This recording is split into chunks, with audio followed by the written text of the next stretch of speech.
Mesdames, Messieurs, bonjour, bienvenue au journal. Suspendu le 27 février dernier, le procès du coup d'État manqué de septembre 2015 a repris ce matin par la mise en place du tribunal avec la désignation au sort des juges assesseurs militaires, ce qui ne règle pas pour autant toutes les questions de droit soulevées par la défense.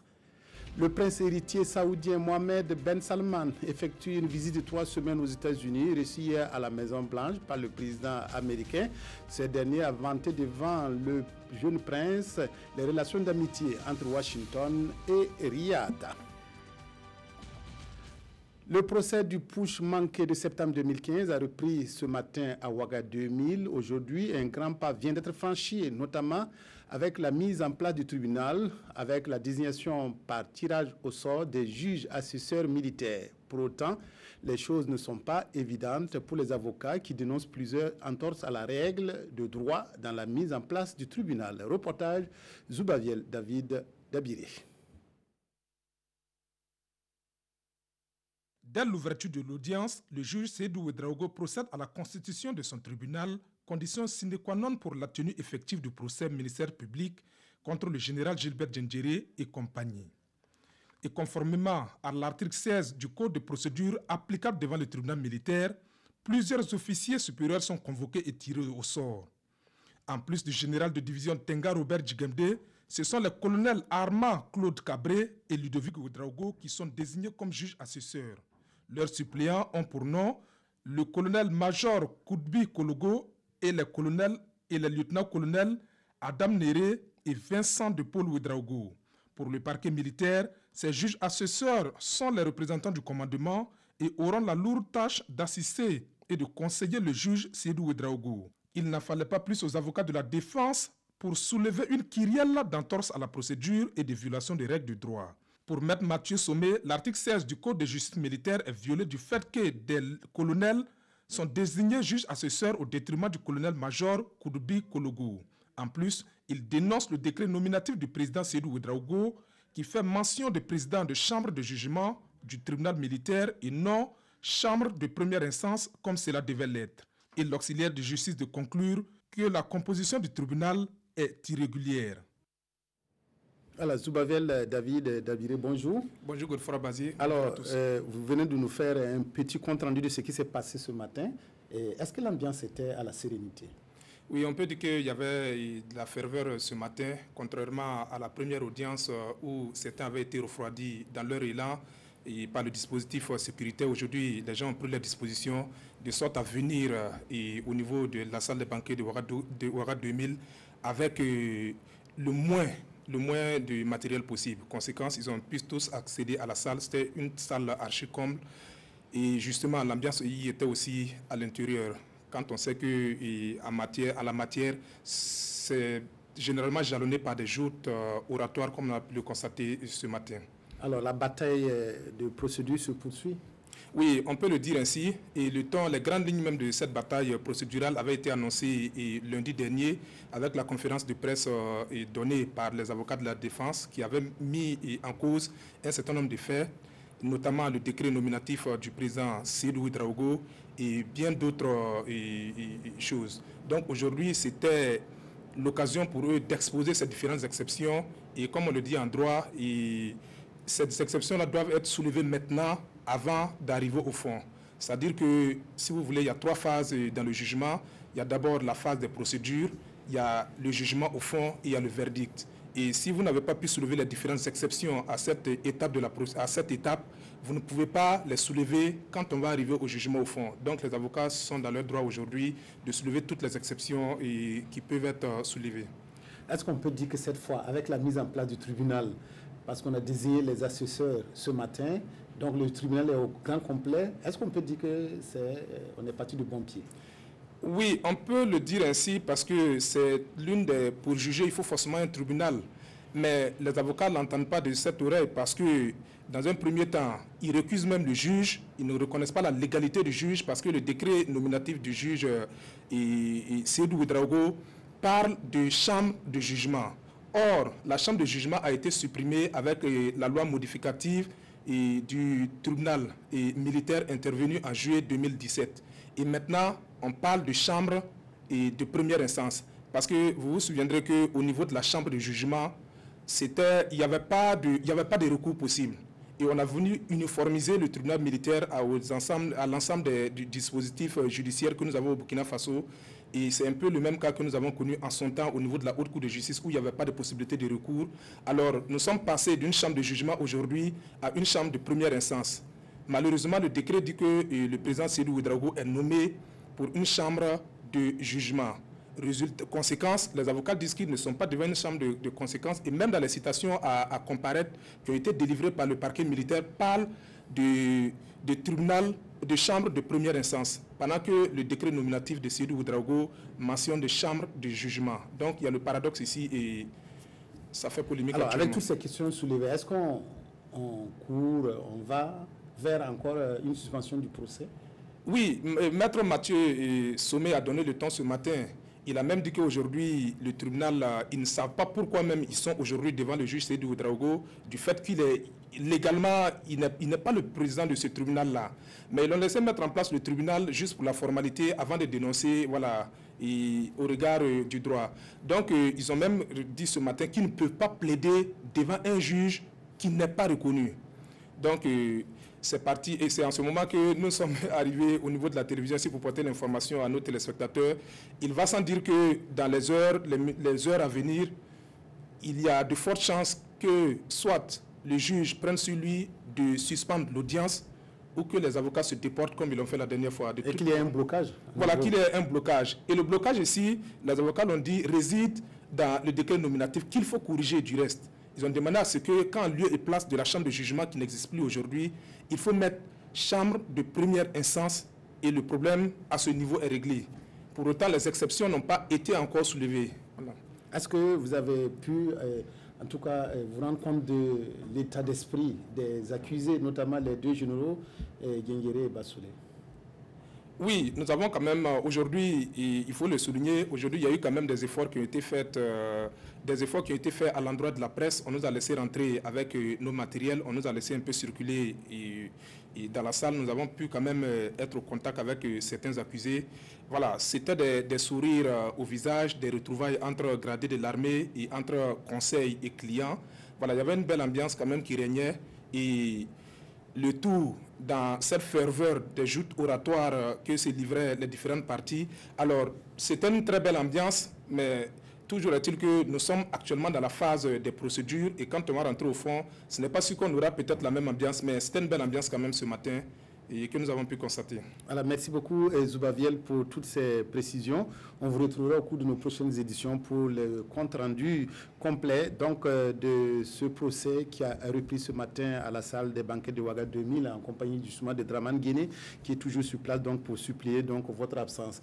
Merci beaucoup Zoubaviel. La suite du journal. Les membres de l'autorité de régulation de la commande publique renforcent leurs capacités. Une formation sur la maîtrise des nouveaux outils de gestion de la commande publique leur est dispensée à Lumbila, à l'est de Ouagadougou. Ils formeront à leur tour d'autres intervenants dans la chaîne des marchés publics. Nongba Kouda, Bouma Ernest Nebié. L'ARCOP forme ses experts pour une bonne gestion de la commande publique. Une formation de 5 jours qui porte sur les nouveaux dossiers standards d'acquisition. Les dossiers standards d'acquisition, ce sont des outils de gestion de la commande publique. Ce sont plus précisément des outils qui permettent aux autorités contractantes de préparer les dossiers d'appel à concurrence et d'organiser la concurrence, pour ainsi dire, et d'évaluer les offres, et d'évaluer donc les soumissionnaires et rendre publics les résultats.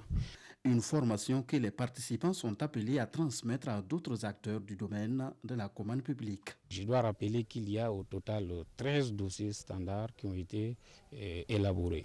Et donc, ces 13 dossiers vont être examinés par nature d'activité. Il s'agira dans un premier temps d'examiner le contenu des dossiers standards en matière de prestations intellectuelles et ensuite le contenu des dossiers standards relatifs au marché des travaux, de fourniture d'équipements et de services courants et enfin le contenu des dossiers standards relatifs à l'acquisition, j'allais dire relatifs à la délégation de services publics.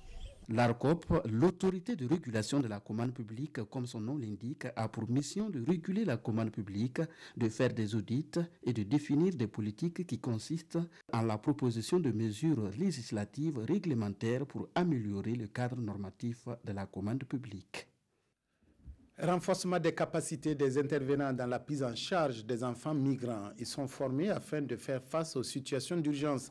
C'est une formation initiée par le Centre international de développement des politiques migratoires en collaboration avec le CONASU, destinée à développer de nouvelles stratégies pour répondre aux crises. Yacouba Gamene, Estelle, Judith Assorba. 362 enfants migrants de retour forcé de la Guinée-Conakry en 2017, selon le secrétariat permanent du Conseil national de secours d'urgence et de réhabilitation. 1322 enfants revenus de Bouna en Côte d'Ivoire en 2016 suite à un conflit intercommunautaire et la liste n'est pas exhaustive. Au regard de ce constat, les autorités burkinabées en charge de la solidarité nationale et le Centre international du développement des politiques migratoires mutualisent leurs efforts pour une meilleure prise en charge des enfants migrants. Et pour y arriver, ils mettent en avant le renforcement des capacités des acteurs intervenant dans le domaine de la prise en charge de ces enfants vulnérables. Il y aura un partage d'expérience, il y aura également le développement d'un plan d'action qui va permettre la synergie d'action des acteurs pour la prise en charge des groupes vulnérables en général, des enfants migrants en particulier. Il s'agit pour ces acteurs de développer des stratégies pour mieux se préparer aux crises en tenant compte des besoins spécifiques des enfants migrants et de mettre des réponses bien coordonnées en situation d'urgence. L'objectif, c'est de renforcer la coordination entre les actions déjà existantes en matière de protection des enfants migrants et intégrer ces thématiques de la protection dans les systèmes de préparation et de gestion aux crises, puisque notre projet cible de manière spécifique ces questions-là. Les bénéficiaires devraient élaborer à terme un plan d'action beaucoup plus consolidé qui sera axé sur la prévention, la prise en charge et la réinsertion sociale et professionnelle des enfants migrants. 5 années de mise en œuvre valent bien une halte pour un bilan. C'est ce à quoi s'attelle le projet Jeunesse en Action de Save the Children. Ce programme vient en appui aux efforts du gouvernement burkinabé en matière d'insertion professionnelle des jeunes. Il a permis de renforcer les capacités de près de 5000 jeunes et contribuer à l'auto-emploi de milliers d'autres. Issa Kafando, Maxime Zongo. 5 années d'engagement et de concertation avec la jeunesse du Burkina pour son plein épanouissement, le projet Jeunesse en Action aura donné de l'espoir à près de 5000 jeunes. Ce programme qui vient en appui aux efforts de l'État en termes d'insertion professionnelle était destiné à renforcer les capacités des bénéficiaires en matière de recherche de l'emploi. Dans la boucle du Moon, les hauts bassins et les cascades où on a appuyé 4500 jeunes pour d'abord qu'ils apprennent à mieux se connaître, à renforcer leurs compétences pour analyser leur situation en apprentissage pour lire, écrire, compter et aussi en entrepreneuriat. Sont concernés par le présent programme des jeunes de 12 à 18 ans. Au terme de leur sélection, ils ont reçu une formation à l'issue de laquelle les bénéficiaires ont pu concevoir des projets de vie à travers l'apprentissage d'un métier ou la mise en œuvre d'une entreprise. C'est un projet qui a permis effectivement d'autonomiser un certain nombre de jeunes. Nous venons donc de visiter 5 à 6 jeunes qui sont bénéficiaires de ce projet et qui sont arrivés effectivement à mettre en place leurs petites activités à partir desquelles effectivement ils arrivent à subvenir à leurs besoins et effectivement à subvenir aux besoins de leur famille. Cette rencontre bilan est donc destinée à passer en revue les actions menées, tirer les leçons et partager les expériences avec l'ensemble des acteurs. Présente au Burkina depuis 1983, l'ONG Save the Children a toujours œuvré à la promotion et à l'application effective des droits de l'enfant. Santé des jeunes, des séances de dépistage d'infections bucco-dentaires au profit d'étudiants se sont déroulées à l'université. Elles ont été organisées par l'Association des étudiants en chirurgie dentaire de l'université Ouaga 1, professeur Joseph Kizerbo. Une opportunité pour sensibiliser les étudiants sur l'importance d'une bonne hygiène bucco-dentaire. Gérard Sommet, Oumoussissé, précision.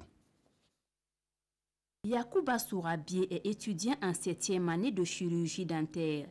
Et en cette journée mondiale de la santé bucco-dentaire, il met son savoir-faire au profit de ses camarades de l'université Ouaga 1, professeur Joseph Kizerbo. Sur le plan dentaire, c'est un patient qui n'a pas trop de problèmes comme ça. Donc on a juste constaté quelques petites caries qui ne sont pas trop avancées qu'on peut traiter.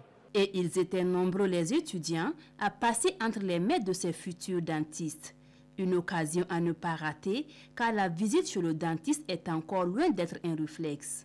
Ils nous ont donné des conseils concernant l'hygiène de la dent et nous conseillent d'aller sensibiliser les autres camarades à venir se dépister. Ce sont des étudiants aguerris qui ont été dans les cliniques, qui ont déjà fait leurs examens cliniques. Voilà. Donc, eux vont s'occuper de l'aspect dépistage. Ces séances de dépistage des infections bucco-dentaires sont organisées par l'Association des étudiants en chirurgie dentaire du Burkina Faso. Une occasion pour eux de sensibiliser leurs camarades et l'ensemble des citoyens à penser à leur bouche pour rester en bonne santé. Le compte à rebours a commencé plus que 3 jours pour que les rideaux se lèvent sur la 19e Semaine nationale de la culture. À quelques jours de la Biennale de la culture burkinabé, intéressons-nous à ce handicapé visuel percussionniste passionné. Sié Séraphin Palm joue du tam-tam depuis bien longtemps et son métier lui a permis de connaître de nombreuses scènes musicales. Son portrait avec Martin Zerbo et Karim Sissé. Percussionniste malgré son handicap, Sié Séraphin Palm a perdu la vue depuis sa tendre enfance. Ce natif de Bobo Dioulasso a très tôt pris goût à la musique. J'ai eu mon handicap visuel depuis l'âge de 4 ans et suite à un accident. Je suis tombé d'un arbre. Je suis né dans un quartier artistique, Bolma Côté. Donc depuis lors, chaque fois quand je sortais, avec les grands frères, les tontons du quartier qui jouaient chaque fois à côté de notre cour.